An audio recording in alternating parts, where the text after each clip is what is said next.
Hai Mams, bertemu lagi di podcast Yayasan Dia Penerus Bangsa bersama saya Retno Anindita. Hari ini saya juga bukan hanya ingin menyapa para Mams aja, tapi para ayah, para daddy. Episode ini mungkin bukan episode yang dibilang nyaman ya, karena hari ini kita tidak bicara tentang orang tua yang gagal. Kita bicara tentang orang tua yang merasa dirinya paling benar.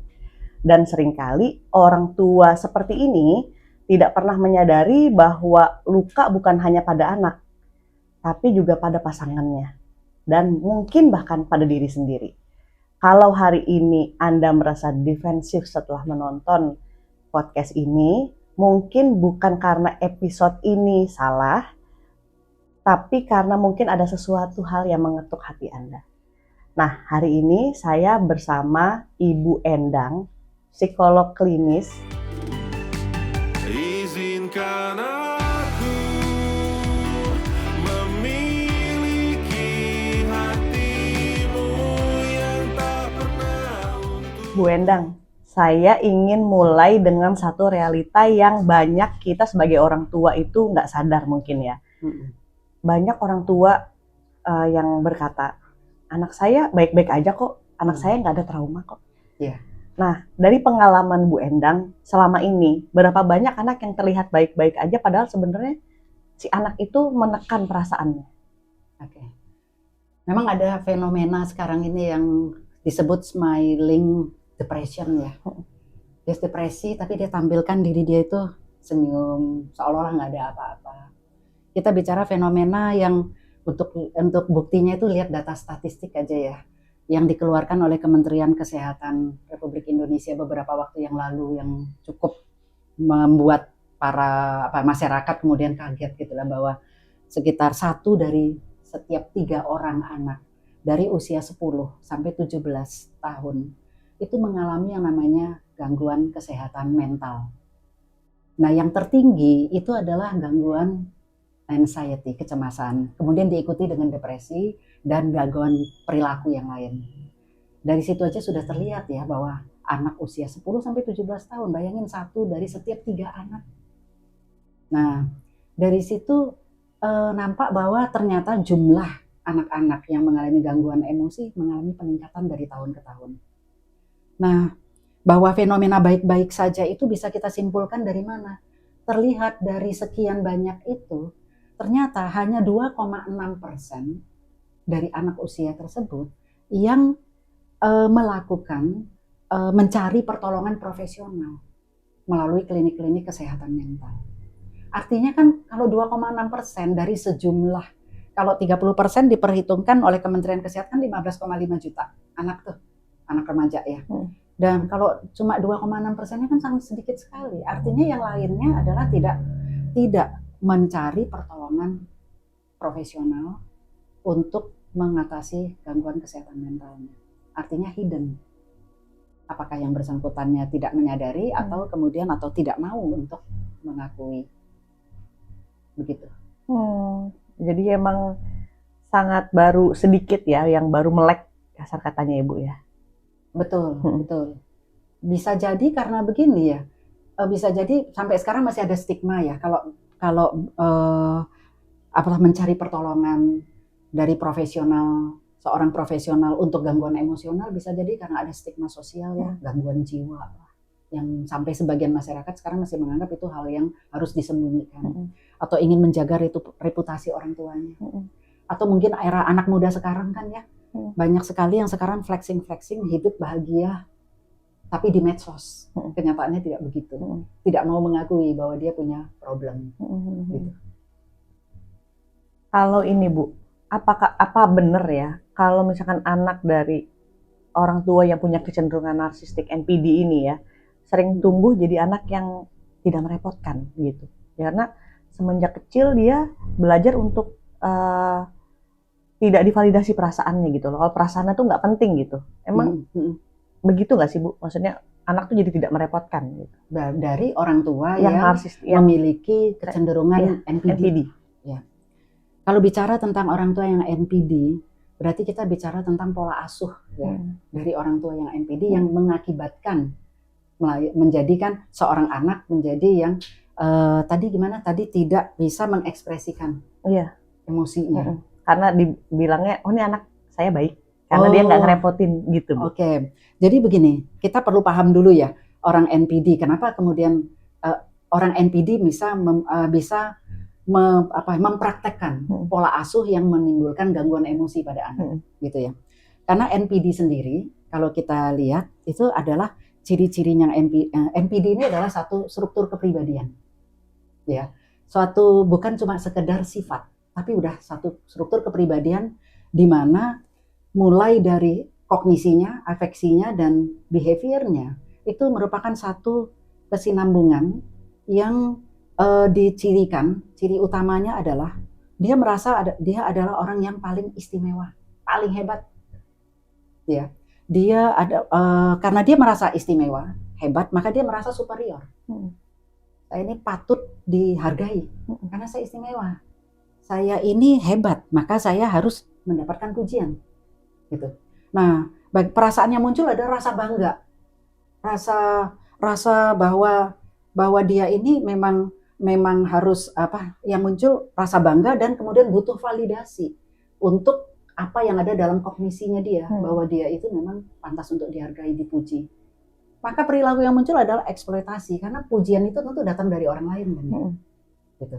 Jadi maka dia akan orang yang NPD biasanya orang yang membutuhkan orang lain untuk memvalidasi kognisinya dia, perasaannya dia, bahwa dia memang orang yang super, orang yang hebat, orang yang memang harus terus-menerus mendapatkan pujian dan mendapatkan pengakuan dari orang lain. Dan biasanya karakter yang muncul adalah tentu menguasai orang lain, orang yang dominan, memanipulasi perasaan orang lain itu salah, dia benar, dan biasanya adalah orang yang minim empati dan tidak bisa dikritik, tidak bisa disalahkan. Nah, orang tua dengan karakter seperti itu, maka dia akan biasanya pola asuhnya adalah menggunakan anak, memanfaatkan anak untuk memenuhi kebutuhan narsisisnya, untuk memenuhi kebutuhan egonya, untuk membuktikan bahwa dia memang hebat. Jadi orang tua yang sukses kalau anaknya juga sukses. Orang tua yang istimewa seperti dia, maka anaknya juga harus istimewa. Anaknya tidak boleh gagal. Karena kegagalan anaknya berarti harga dirinya dia. Kegagalan anak tidak berhasil, maka dia sebagai orang tua akan dianggap tidak sukses. Dan ini mengancam harga diri si orang tua. Maka ketika dia menerapkan kepada si anak, maka dia akan menerapkan ke si anak bahwa anak akan mendapatkan kasih sayangnya, perhatiannya kalau si anak itu sukses, berhasil. Begitu anak tidak berhasil, begitu anak tidak mencapai sesuai dengan tujuannya, maka yang akan terjadi, anak akan direndahkan, dilecehkan. Yang muncul adalah emosi marah kepada si anak. Bukannya bimbingan, bukannya kasih sayang, tapi menggunakan anak untuk memenuhi egonya dia, untuk membuktikan kepada dunia luar bahwa dia adalah orang tua yang hebat, orang tua yang berhasil.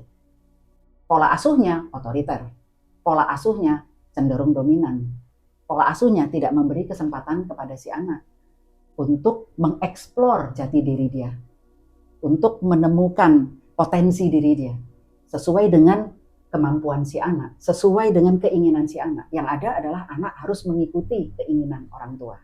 Anak harus memenuhi harapan orang tua. Anak harus memenuhi definisi sukses menurut orang tua. Jadi maka itu sering dianggap tidak merepotkan karena anak tidak bisa bersuara, ya Bu ya.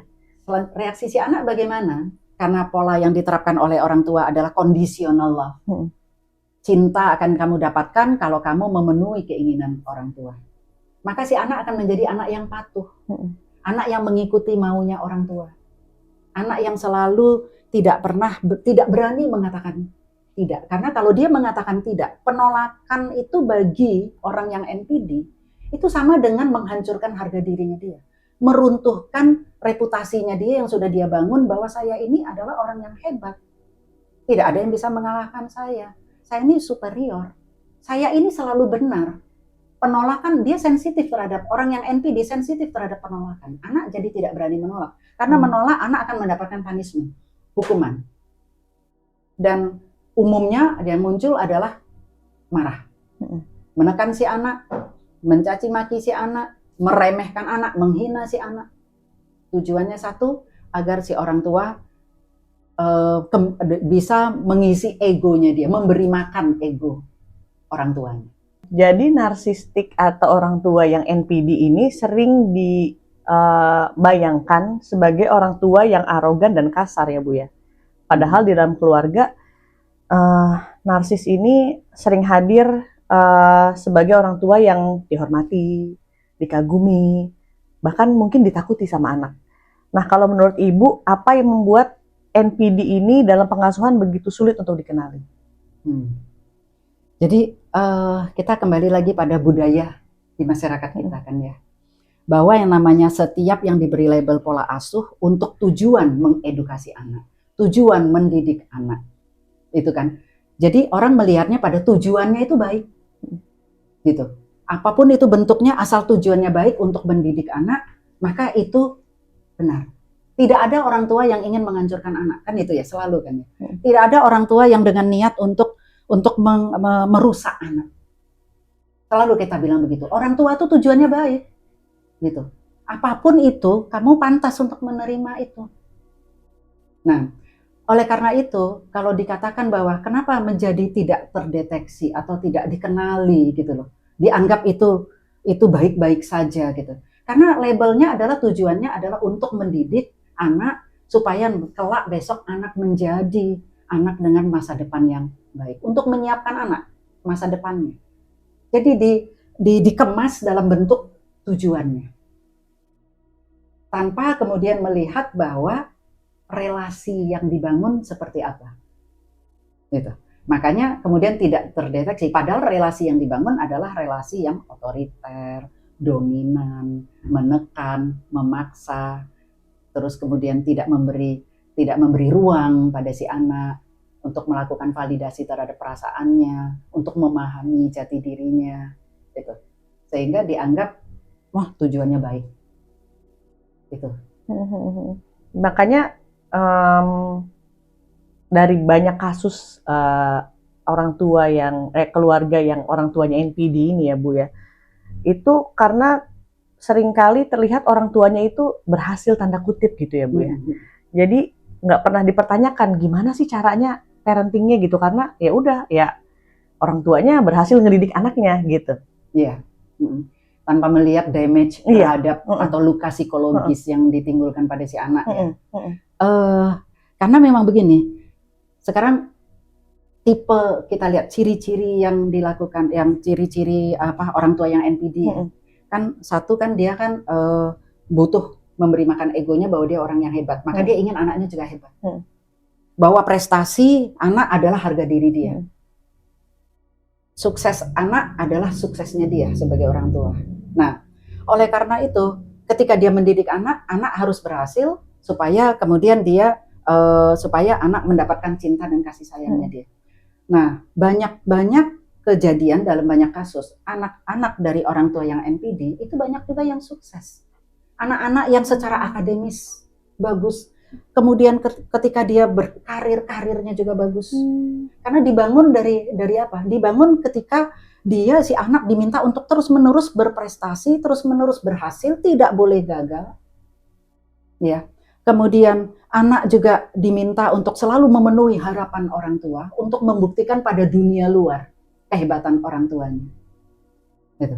Nah, sehingga dia katakan, nah, siapa bilang itu salah cara mendidik anak? Ini kan buktinya anaknya juara, anaknya berprestasi, kemudian anaknya juga kerjanya juga bagus, gitu. Nah, ketika kita hanya melihat dari sisi luarnya, maka kita menganggap bahwa orang tua yang NPD tidak akan menimbulkan luka psikologis pada si anak. Padahal kalau kita mau melihat lebih jauh lagi, gitu ya, banyak sekali kalau kita dengar ada orang-orang yang atau anak-anak yang dia sukses, dia berhasil, tapi emosinya datar. Tidak bisa membangun relasi yang baik dengan orang lain. Menjadi anak yang problem. menjadi orang yang bermasalah. Kenapa? Karena batinnya ada luka batin. Ada orang yang sukses, yang berhasil, tapi dia jiwanya kosong. Ada orang yang mencapai suatu sukses, tapi dia merasa gagal. Ada orang yang kemudian dia mencapai sesuatu yang diimpikan semua orang, tapi ternyata hidupnya dipenuhi dengan kecemasan. Takut gagal, takut tidak berhasil, takut salah. Nah, itulah yang sebenarnya, apakah mereka akan menjadi pribadi yang bahagia?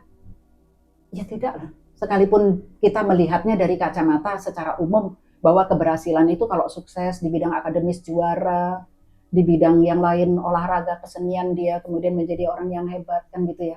Terus kalau dia bekerja mendapatkan posisi jabatan, mendapatkan status yang bagus, yang tinggi, yang bagus, yang dihargai bermartabat, kan itu ukurannya.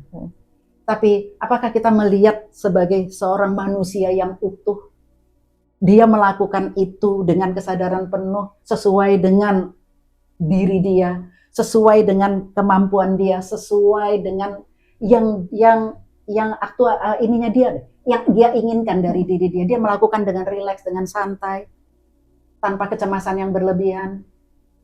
Gitu. Jadi bisa dikatakan bahwa orang melihat keberhasilan, jadi kata keberhasilan itu hanya melihat dari satu sisi, tanpa kemudian melihat bahwa manusia seutuhnya itu adalah manusia yang sukses lahir dan batin, ya kan? Fisik dan mentalnya sehat, dia melakukan itu dengan baik dan dia bahagia, dan dia juga membawa kebahagiaan pada orang lain yang ada di sekitarnya dia. Sekarang kita bicara soal ayah dulu. Dalam pola ayah yang punya kecenderungan NPD ini, apa benar cinta dan kasih sayang yang mereka berikan itu disamakan dengan kepatuhan? Ini secara spesifik kita bicara khusus ayah ya, Iya. Pola asuh yang diterapkan ayah yang NPD. Kalau ayah ini kan dalam rumah tangga itu kan kepala keluarga, ya kan.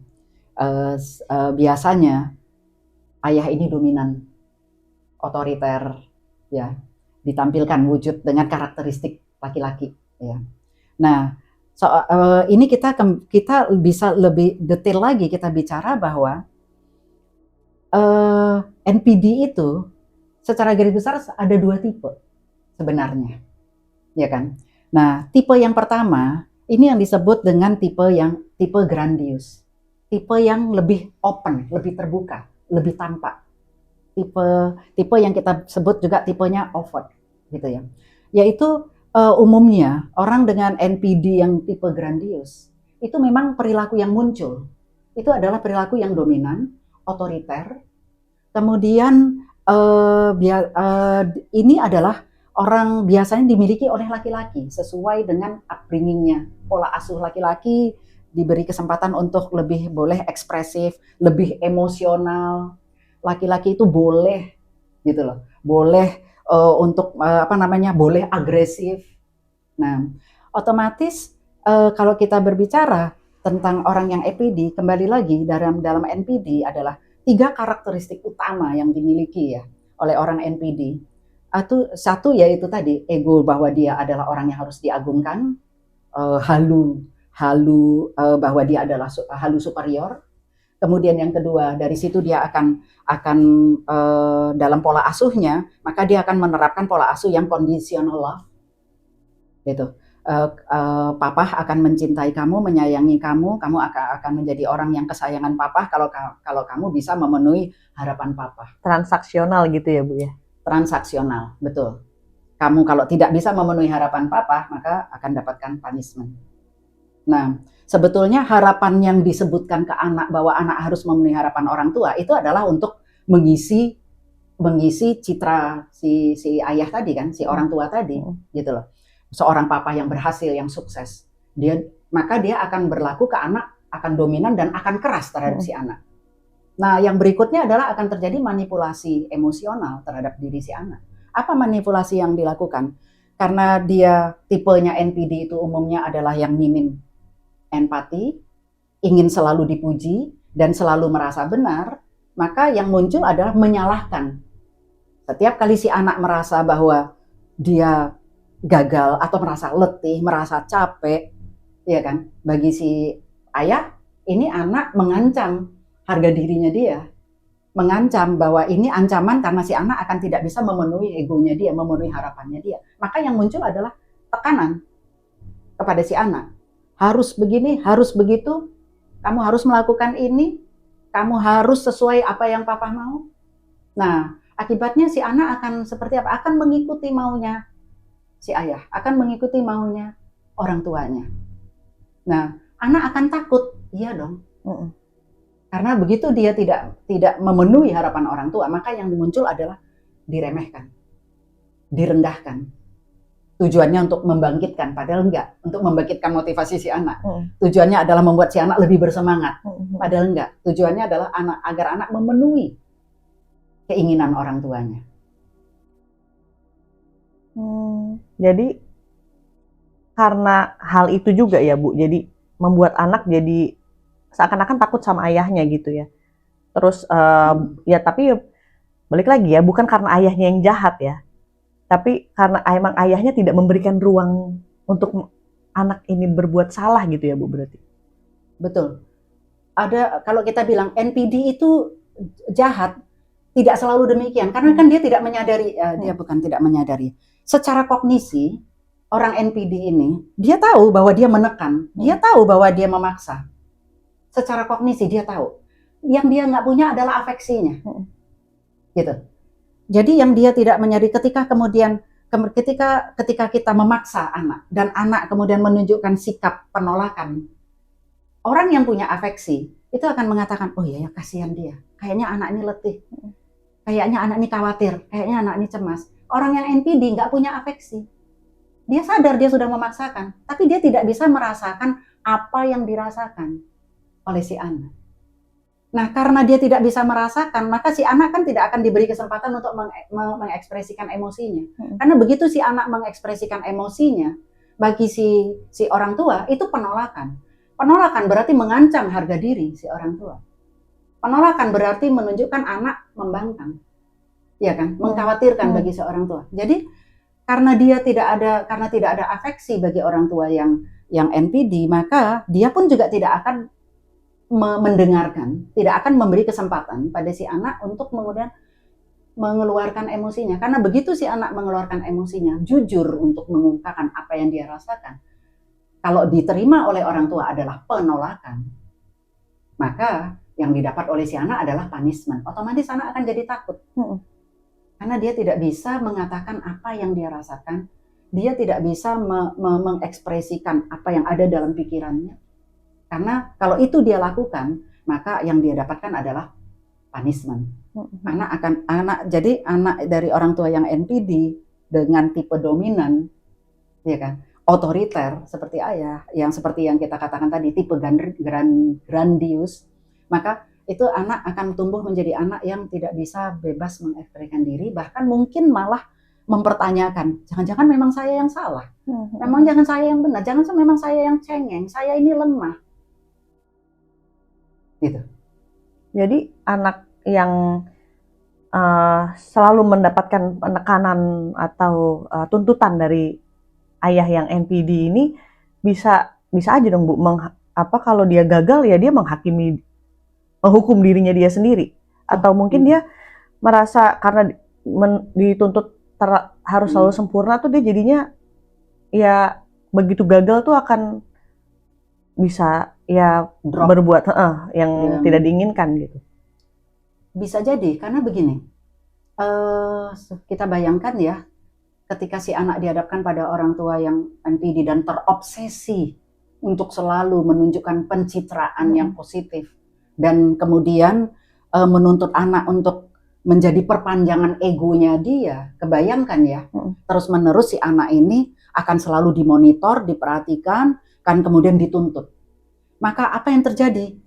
Si anak akan, karena terus-menerus, ini akan menjadi suara hatinya dia, suara di kepalanya dia, bahwa dia harus sukses, bahwa dia harus berhasil, bahwa dia tidak boleh gagal, karena kalau gagal, kalau dia lemah, kalau dia tidak kuat, kalau dia tidak berhasil, maka yang dia dapat adalah punishment.